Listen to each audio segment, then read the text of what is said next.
I'm comfy. Good. I got a confession. Okay. Just like that. Just like that, straight out the park. You know how I started my year with a really big goal? Yes. I failed. Oh, you haven't told me this yet. I know. And you've been here for 2 days. I made a goal of a Masogi challenge, which was to do 10,000 steps a day for 365 days. Mm-hmm. What did you get to? Like over 220. Oh, that's brutal. It's like almost better to get to like 50. Yeah. Because you're not as close. Yeah. Oh. So the year started great, and it's definitely like I asked for challenges. I knew it would be a big year for me, and so challenges, the universe will test you. The universe will throw things in your way to challenge those things that you've asked for to grow in. And I've definitely been challenged. I was out for about 8 weeks just with some personal health and just long-standing kind of fatigue. And I'd actually, within the weeks that I was sick, I was still moving my body and still actually getting to those 10,000 steps. Yeah, which is huge. Just, that's amazing. Yeah. Like your mind and your body, you can like push through, and it's not necessarily pushing through in the intensity, which I think needs to be clarified, because some people will be like, oh, you should rest, that's really bad behavior or really toxic, etc. But if you're like just standing up and lifting your legs whilst you're watching TV in a slow motion, you are getting to 10,000 steps. It is not like you're hiking up a hill or running a marathon. Yeah. So it was actually when I came to visit here was the time that I just was so, I think, exhausted by the end of that day that we had. Yes. And I went to bed and I had like just 500 steps to do, but I didn't look at my watch to check where I was at. Oh. And I woke up in the next morning with that sinking feeling, and I dropped a big F-bomb, and I was like, damn, I've missed the goal. And I was Googling all the things, trying to figure out if there was a way that I could, make it up. But that wouldn't be truthful and honest either. So, and that was one of the things, to be in integrity. Yes. So if I had missed it. But I felt so much better the next day. Yes. I had this like big turnaround, so I was thinking, oh, was that it? But that wasn't the case. Was that what made the turnaround, like that rest? Yeah, and it was kind of like the not question. That we were resting, but yeah. It was kind of the question of like, was that like, but it was only 500 steps that I didn't hit, so it wasn't a huge thing. But then for the next maybe 3 weeks, some days I hit it and some days I didn't, so I kind of just was trying to figure that out. Yes. Yeah. So I started again. Oh, she's and I sat with it because I was like, what? Well, that was such over 220 days of consistency is huge and such a big achievement. And I'm going to have to start from scratch again. Yeah. And that kind of like gut punch of like having to start from scratch, having to start from the beginning, it sucks. It's not a nice feeling. Yeah. No. Yeah. But I also set the goal. And this is what happens in life. So I think it's also the lesson for me of what happens in life. You can start out on these big missions, these big purpose, these big goals, and curveballs get thrown your way. Things happen. Do you pick back up and start again? Do you get back on the horse? Especially when you ask for those things to come in, right? Yeah, not for in the that challenges. Way. That you way. weren't hoping for that challenge. We have asked today for some grace and some, yes, things from the universe in this challenge. But yeah, but it also, the beautiful experience out of that was because I was in a forced rest position for a good majority of that time, it gave me a lot of reflection points and things to sit with, which were uncomfortable because there wasn't a lot of productivity that I could do. There was a lot of thinking space though. And one of those things that came up for me that we've had some conversations around is friendship. Oh, yes. And it was like, who in this silence that I literally have because I'm in fatigue and sleeping a lot, who's actually just naturally reaching out and connecting or checking in this kind of 8-week time. And it was just interesting. Yeah. Interesting. To see who that was. Yeah. Yeah, who it was, who it wasn't, you know, where you give your time, Yeah. how you give your time, who you're giving it to, and just that where attention goes, like that's where your energy is going. And is it being kind of like reciprocated? And then what does that mean? Yeah. Yeah. So you had some reflections. Do you want to share any of those beyond like seeing who is and who isn't? Yeah, I tapping in. Yeah, I think it just made me reflect on going back to, like, definitely back to the basics. I mean, in having to start the challenge again, it's going back to the basics. And so in, like, there was multiple reflections that I had, but just within the friendship space, it was kind of, I actually pulled out my journal and I was like, what does friendship actually mean to me? Like, what does it look like for me at this stage of my life? Because it definitely means something different than it did in my 20s, where it's like, everyone's going to be your friend and be kind to everyone, be nice to everyone. Like, I think we get told, you know, you never know when that person's going to come back around in your life. So always, like, be nice. But also I'm like, where are some of those people now? Yeah. Like, that you do invest time, that you do invest your energy in. Like, just compared to, like, what you want in life and where your goals are. Like, again, it comes down to the intention. Yeah.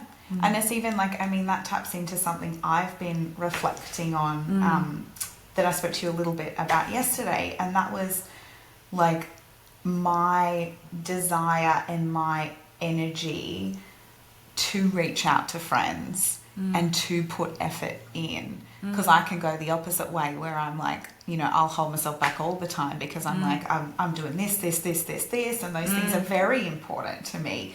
And it's not that friends aren't, but it's just like they tend to go on the back burner for me. And like I've lived like that for a very long time, except maybe, like that period in your 20s where it's like, have so many, be friends with everyone. Like you're running into everyone when you're going out clubbing. And it's such a big social time, I think, in your 20s. And that's so okay. That's part of like the life journey that you go on. And you're still getting to know yourself, like who you like, the crowds that you navigate to, especially, you know, after those school environments and whatever you do in your career, and you're meeting new people that you haven't been stuck with for, you know, all your primary school or your high school. So it's really cool to kind of expand you as a person and expand your circle. Yeah, and you get to kind of choose a little more, like who you want to be friends with in this later stage. And I've definitely gotten to a point where I'm like, I don't need any more friends. I don't want any more friends.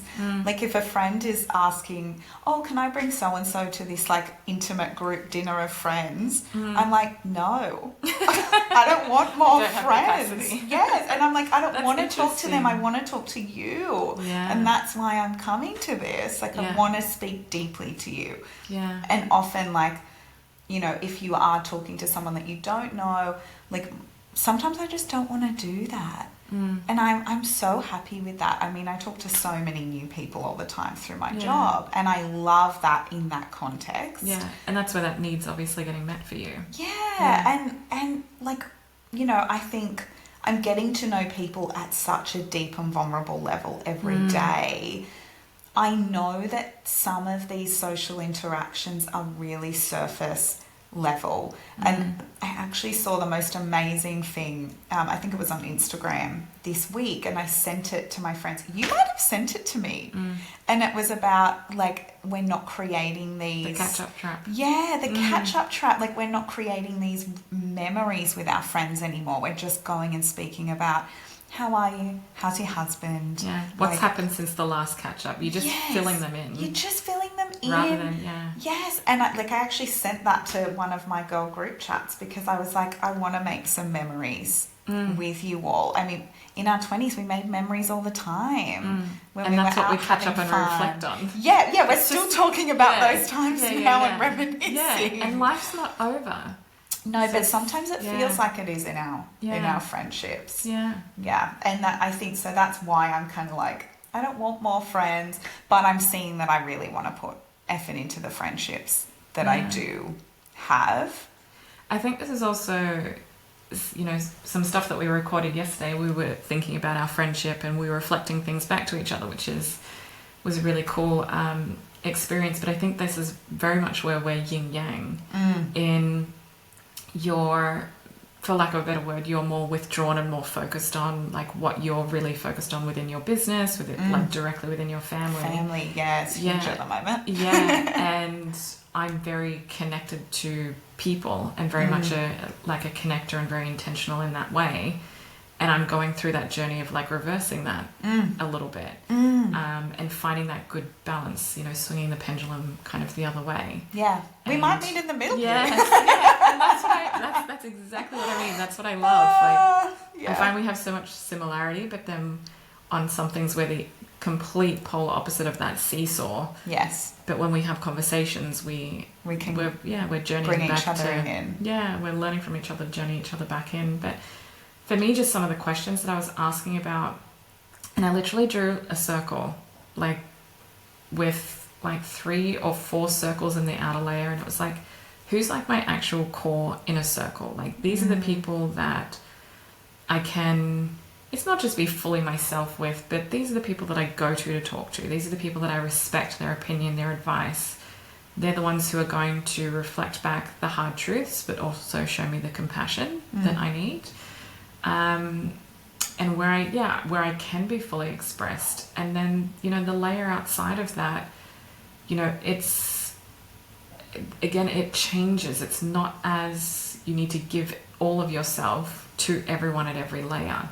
And you have to realize, I think, sometimes within the context, like when you're in your workplace or with some friends that you meet and they bring someone along where they actually, okay, they're just going to sit on the periphery. And this is how I engage with them. It might be a conversation like here at the dinner for the social aspect of it, but I'm not intentionally going and chasing or connecting or reaching out unless something really gels. Yes. And it's just this, like, you just feel really synchronized with that person at that time of your life. Yes.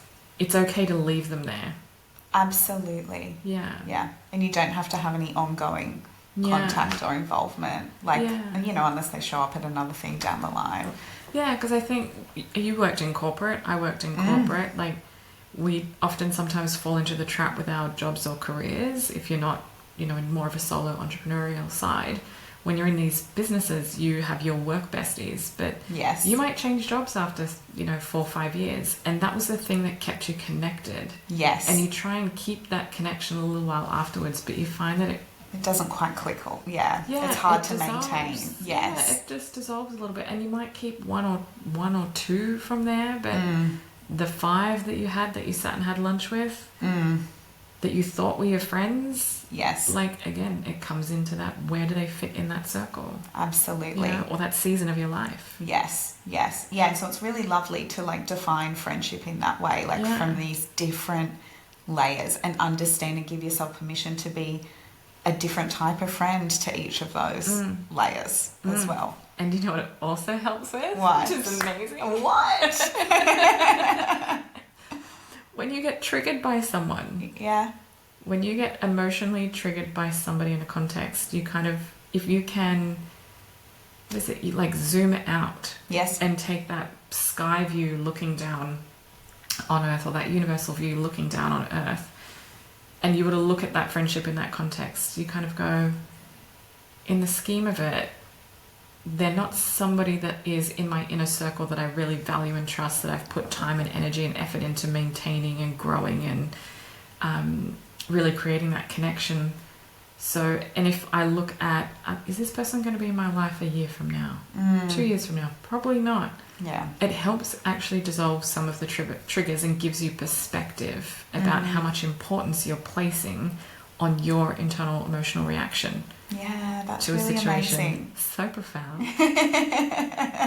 She's been using this, people. You can tell. But also, like I said, that space to reflect.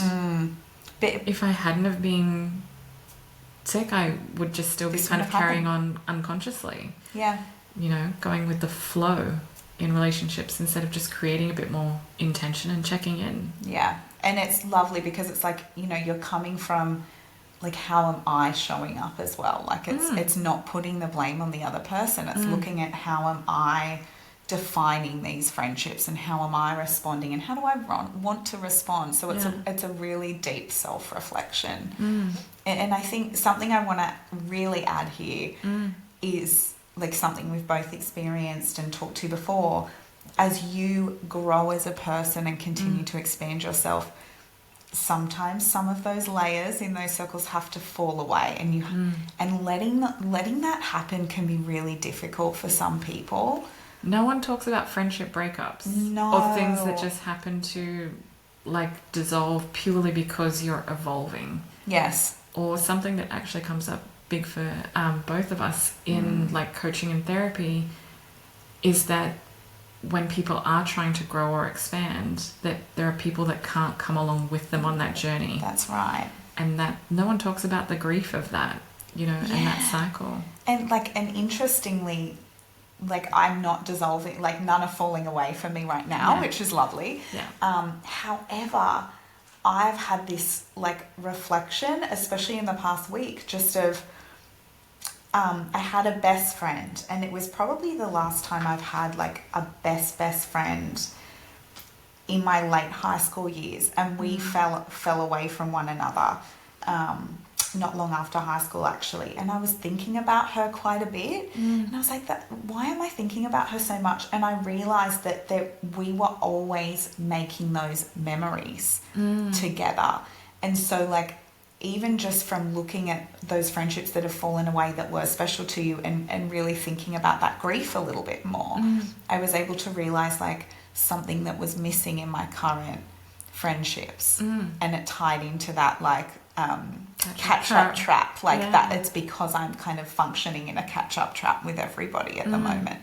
And so it was like, oh, how do I I've always wanted to reach out to her, to be honest, and we have over the years, but you know, never quite reconnected properly again. So it's just interesting to see how it all kind of circles back around as well. Yeah, it's very cyclical. And there's nothing wrong with reconnecting with someone after years apart when you're at different stages of your life and you've had growth. Yeah, you know, that's also a beautiful thing. But I'm curious if you feel comfortable sharing when you dropped that message in on the catch-up trap, how did that land within your group? They immediately started trying to plan a girls' trip. Awesome. So everyone, I think it landed for a lot of us, maybe all of us within the group. I don't want to speak for everyone, but we immediately started to plan a girls' trip. Yeah, that's awesome. Which isn't set yet, but it's the closest it's been in like a year. So that's good. That's amazing.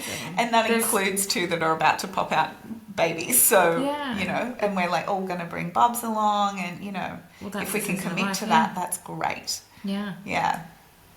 I love that. And I think that in itself speaks to the fact that it did resonate for everyone. Yes. Because if everyone's kind of jumping on board with the idea, it shows. So that's amazing. Yes. We should try and somehow link that catch-up trap little snippet somewhere here or share it. I think it just really will land for people. It will resonate. Yeah, we can definitely share it on socials. Yeah, for sure. It's fabulous. So great. Any other reflections that we're having in our friendship? I feel like you had so many. And but what does it mean for you moving forward like this year? Are you making some change? I think it's being more conscious about when I am with somebody, where do they sit? So from my emotional, energetic capacity, how much am I giving? Am I over giving in some of those and need to like pull back and reserve like my energy? Also the value alignment of some friendships. What is like, where do I connect with this person? Why do I connect with this person? What's the thing that we have in common? And also reflecting on like what triggers me within that person. Yes. The triggers are also amazing because it's okay, is that my growth, or is it okay, I'm trying to connect with them on this level and it triggers me because we're actually not in alignment on that thing, and I need to actually shift to being more intentional to just hold the space for what we do connect on, because you're not going to be 100% match for anybody. You know, there's no 100% there's overlap. There's always work to do. But you also need that key point of difference. We've talked about, we very much have similarities, but we also have the yin yang to it, which is the nice blend that you're bringing something in different, you still have a different perspective on something, so it expands you. And I mean, we have a friendship where we can hold that space, we can hold that kind of contradiction of belief or opinion, and not judge each other for that, and just accept. Whereas I've got friendships who aren't in that level of consciousness, or that level of awareness, and it becomes very black or white. So it's just navigating and more intention. Yeah, absolutely. More awareness. Yeah. Comes into everything, doesn't it? Yeah. Absolutely. Yeah. And I think that makes for a very healthy life, and creating healthier relationships. Yes. I think one of our episodes that we talked to that I think is highly undervalued, if you haven't gone and watched it, is we've done a 2-part on vulnerability and how to actually be vulnerable, how to gracefully kind of like navigate when someone's emotionally dumping with you. So it's just taking those new levels and new layers to the relationship and seeing where things need to be cleaned up from an energetic perspective. And so often I hear, and it would be remiss of me not to say this, but if I drop that friend, like if I change how I show up to that friend, I'll feel guilty. And so like I want to say, A, hello people pleasers. Yeah. And B, please work on being comfortable with uncomfortable emotions and giving yourself permission to do the things that you know are best for you, because they're the two huge things that are clearly missing for you if you're someone who feels guilty. And it's okay to feel guilty, but that's your stuff to work on. Yeah. Because we need to start choosing things for ourselves, even if they're going to make somebody else react. And let that be okay, because otherwise you will continue so many toxic or unhealthy friendships, or just relationships, in inverted commas, that or are just going relationships with in general. the flow. Yes, where they're just consuming time, and maybe you're not spending the time on your goals or your dreams and your desires that you really want to pursue, because you're overcommitting your time somewhere else that's not really serving you. Yeah, so don't let guilt be your excuse, people. And what's come up for me there, which is interesting, is when you said the word guilt, I just think of the word of like guilty pleasure. So what is the question I would ask is, if you feel guilty about separating or about putting distance or space, what do you gain by remaining guilty, by holding on to guilt? What are you getting? Guilt. Yeah, what are you getting out of it? What's the kick for you? Yeah. It's like a guilty pleasure of, I get to, if I hold on to guilt, then I don't have to have the uncomfortable conversation. I don't have to do the hard task. If I hold on to guilt, then I don't actually have to admit that this friendship isn't in alignment. If I hold on to guilt, then I get to stay in that friendship and not actually focus on my goals. I get to keep that distraction. Yeah. I get to play small. Yeah. So what is the guilty pleasure of holding on to guilt of allowing your own growth? Yeah, I think we leave them with that. Yeah. I think we leave that right there. Beautiful. Enjoy. Love it. We want to hear your answers if you, feel happy to be vulnerable with us, and we hope you do. Yeah. Drop into our DMs on Instagram or drop in the comments. We would love to hear from you. Thank you for watching, viewing, and don't forget to subscribe. We'll see you next time. And help us get to our first 100 subscribers on YouTube, please. Yes. And Spotify and Apple Podcasts. We're everywhere. We're everywhere. Yes. See you next time. See you.